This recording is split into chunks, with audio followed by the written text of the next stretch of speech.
Cho các đội tham gia giáo bên giày nghe rõ này, mỗi đoàn sẽ làm nên 6 chiếc bánh, 5 chiếc bày lên bàn, còn một chiếc chuẩn bị cho ban giám khảo kiểm tra chất lượng bánh cũng như là chấm điểm cho các đoàn tham gia, cho nên các đoàn hết sức lưu ý.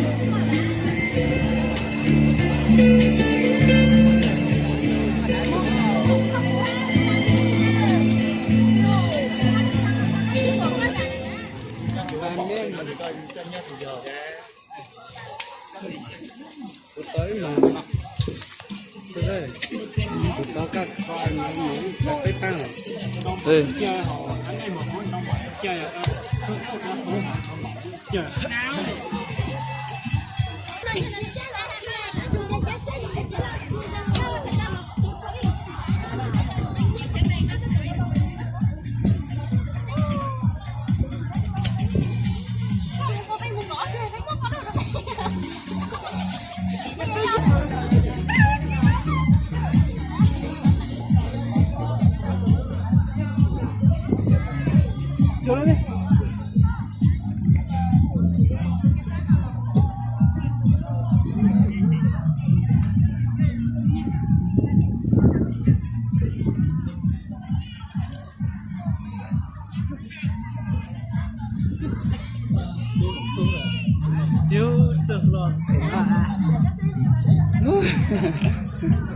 Chị nhớ là gì mà sao đấy này?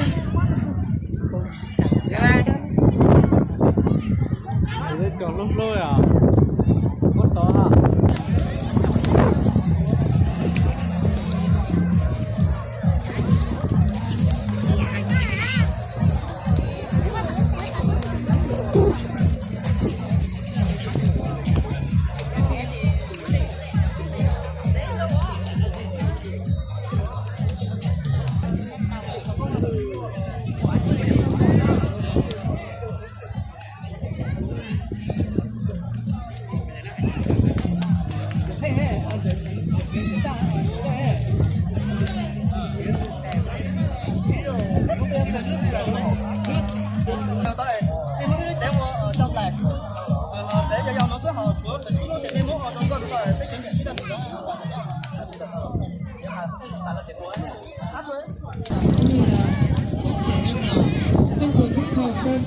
Vừa rồi thì chúng tôi cũng được những cái này cái việc của các trường học vào sân dạy của các con thầy.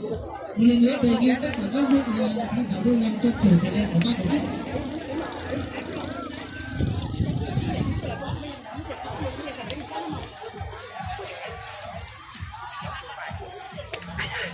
Không muốn đẹp tặng. Anh như vậy trẻ à? Rồi.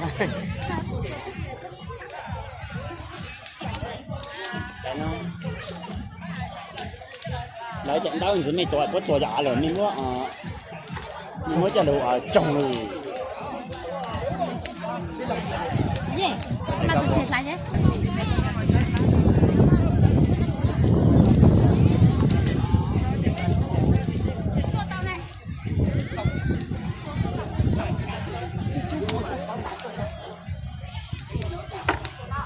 Và để cháu nói với làm ra ngoài để không được vào sân nhé. Mấy cháu phải về nào đi ạ? Món gì mà? Món cậu có đấy. Đang chúng ta có xanh mà. Tôi chọn什么gì hết? Tôi gì hết? Nhất chất phồng à? Nhất chất phồng? Chẳng để chẳng cậu吃饭那个包文，还是多买点什么碟文？这样包知道，先知道不？知道就行。耶，做也3张。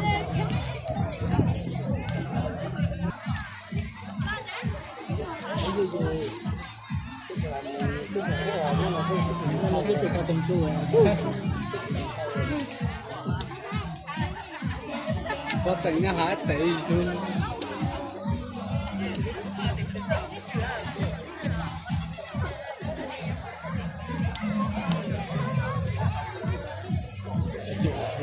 Đây này, ta chẳng có tốt.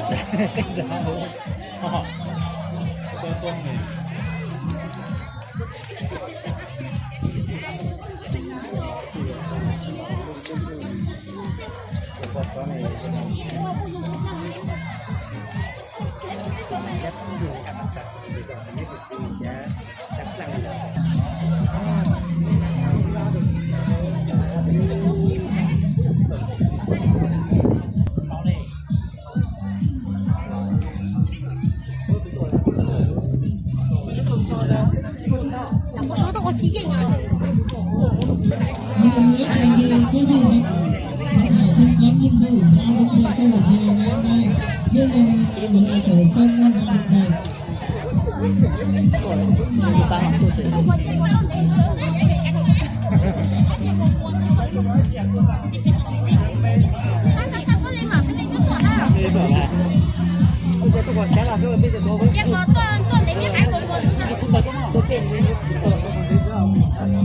也多少个9年没来讲，让曹主任没有来。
Vâng, vì thời gian mà làm mất đi chất lượng bánh của mình.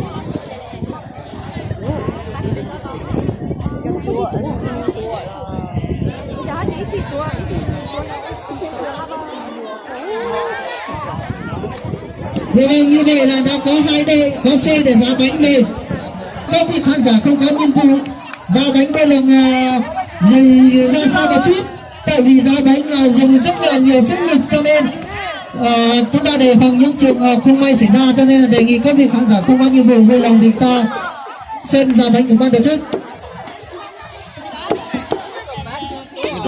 Vâng, như vậy là đã có một số đội đã có xe để bắt đầu giá bánh rồi. Vâng, còn lại các đội khác chúng ta cứ bình tĩnh, chúng ta cứ bình tĩnh.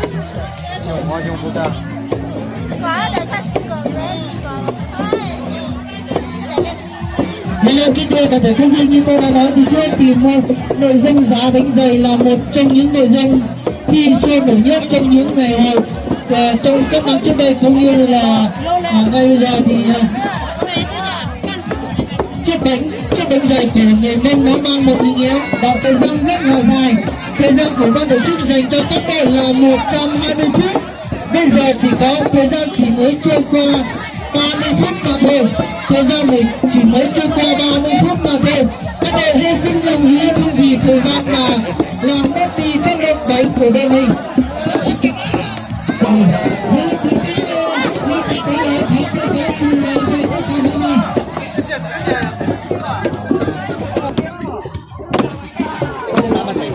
sẽ được đi rồi.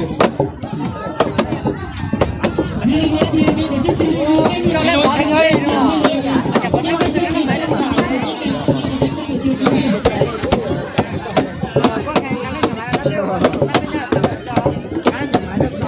Chú ra bên số bên, chú ra bên, chú sẽ là thay đi, biết sao xỉn đấy. Đi rồi. Tôi sẽ cái đó.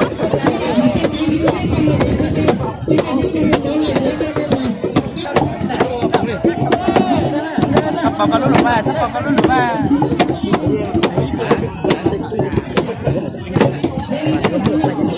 Giờ cái tay của tôi này sẽ vào tôi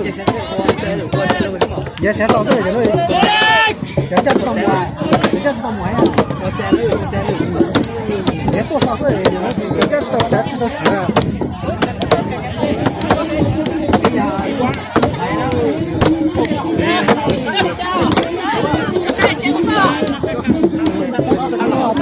主任，安全，请我站列。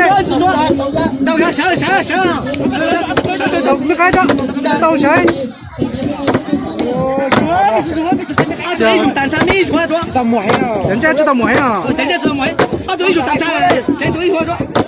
人家人闲了是知道没呀？要做了硬吃还得管，人家现在头里了嘛的，你没用的。我没用呢，没看到别叫我看。这家伙是全得地的，带去不用了。耶，别叫路噻。这张没在。天，我丢了。那个好。这边带走，个头。啊。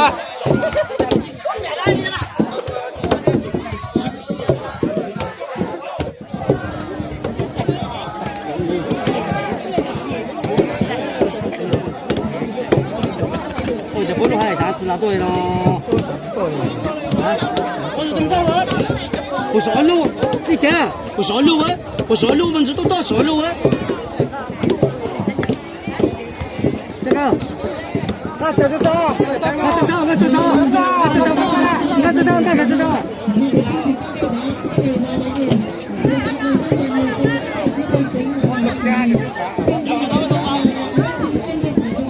Jangan jangan dulu, jangan dulu, jangan.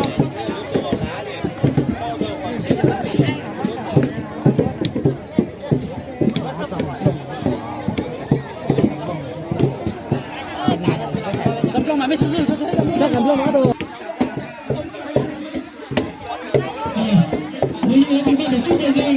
Đề nghị tất cả khán giả không có nhiệm vụ ra khỏi sân. Đề nghị tất cả khán giả không có nhiệm vụ ra khỏi sân.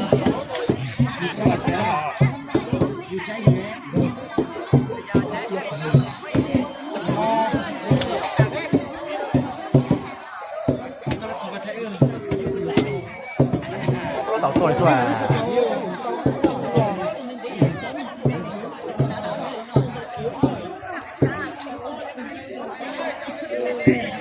Hai giờ 14 nhá, 2 giờ 13 nhá, chốt được 2 giờ 13 nhá.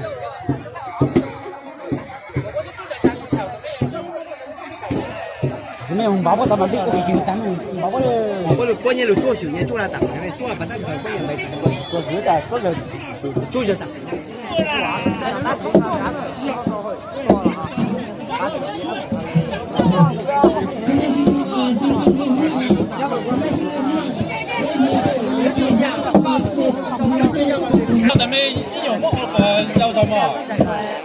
Có giống như trẻ của bắt tay rồi có.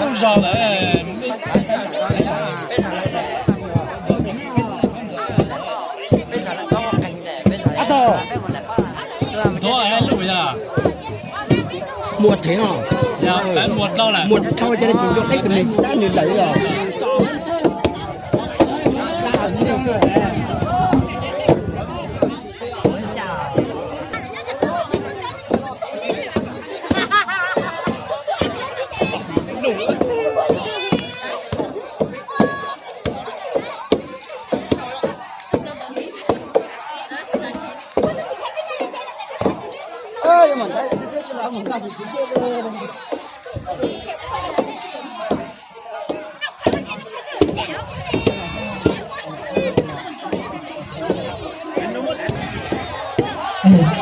lần nữa thì ban tổ chức xin được thông báo tới các trưởng đoàn của các đoàn có vận động viên tham gia môn bị mắc đập chiêng, bắn cung đá và đi cầu thăng bằng.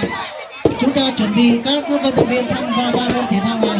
Sau khi qua tham khảo đánh giá chất lượng của bánh xong thì ban tổ chức tôi sẽ tổ chức cho các vận động viên thi đấu ba môn nội dung này thì đề nghị chủ đoàn của các đoàn kiểm tra các đội mà đã không bánh lập tức ở đội mình.到高下一脚一脚点，来路啊！被锁链拉起，出炸的。来把这干了。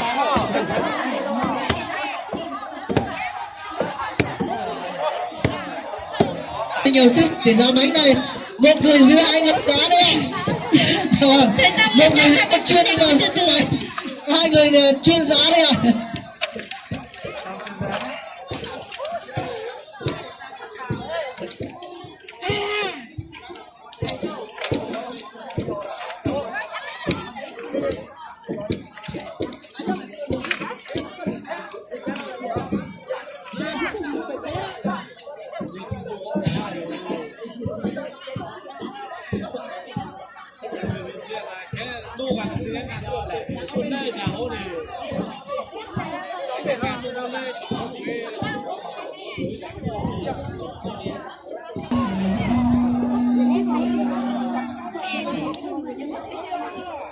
Hello.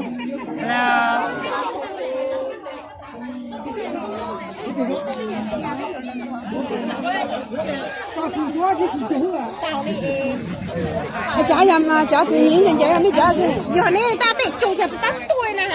Số giờ này. Bị lúc này người tải cho chúng tôi khăn xe đi này. À là ít có lúc này. Thằng tôi xong rồi. Tôi bắt ngay hả?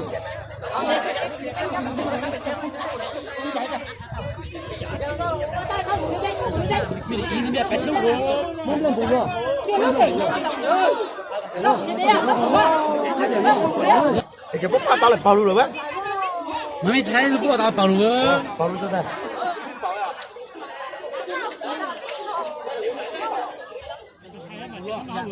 Giờ này bây giờ cháu luôn đi. Bác bật dưới này. Mấy năm mà, mấy năm mà. Bây giờ cháu luôn lên. Thằng này do với. Thằng này do chú gì à? Cái thịt cửa hàng của biết lần mà. Bây giờ này. Ai tao giờ chỉ biết rồi. Cái tao chỉ biết với.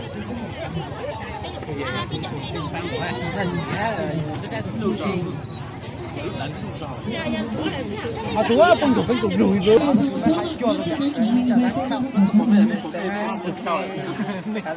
Bây giờ tham gia.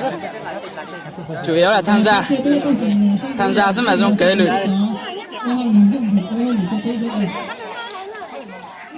Không mà biết tôi thì xét để. Lúc cũng có chọn để cũng có chọn mà hụt nó cũng có chọn cái gì thế. Cái kiểu như này. Lên đây là cùng đi. Nhà bếp bị chỉnh. Cứ như ngay là sẽ bị chỉnh kiểu như là con rồi cái không để chọn luôn mà. Để qua đi. Đúng là để luôn là ta biết chọn nó ngon cơ mà. Tặng là cũng là căng cổng không?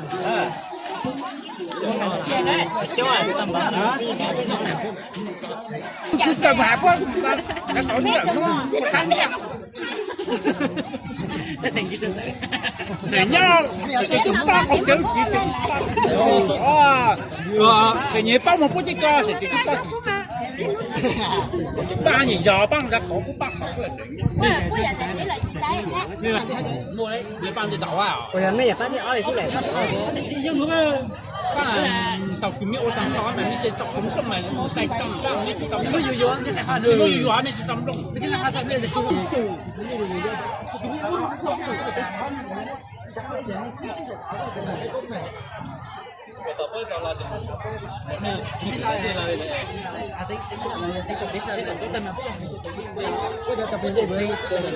Cây mà phải chịu cắt cái mà. Nó mới cái gì tốt đâu mà. Nó. Sai cái.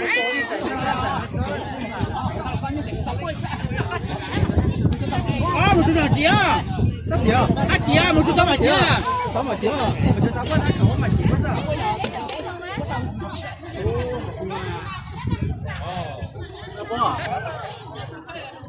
Chị bông hả bé?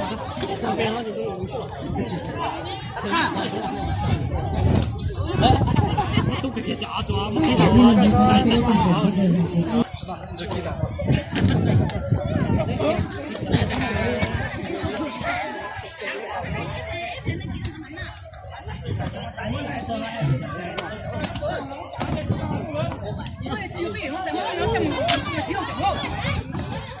叫trái phải đúng không? Lấy trà đi.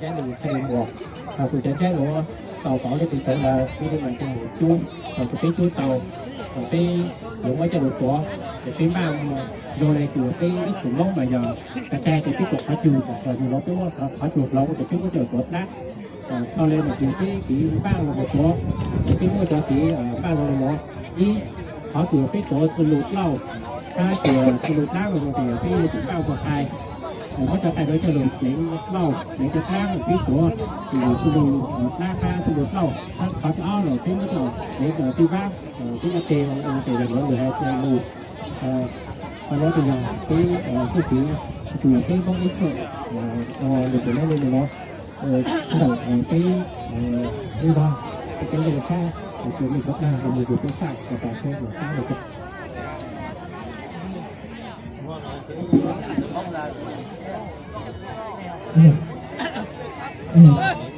tại sao cái sự của chúng ta tôi có gì là nó ở cái nó là sự đấy có thì là sao thì cao đây luôn tại nó có sao tại chiếc cái điều những cái nước ăn tôi được cái này thì họ cho mình trả cả người cho các đầu xong là nó sẽ bị cao ở dưới kia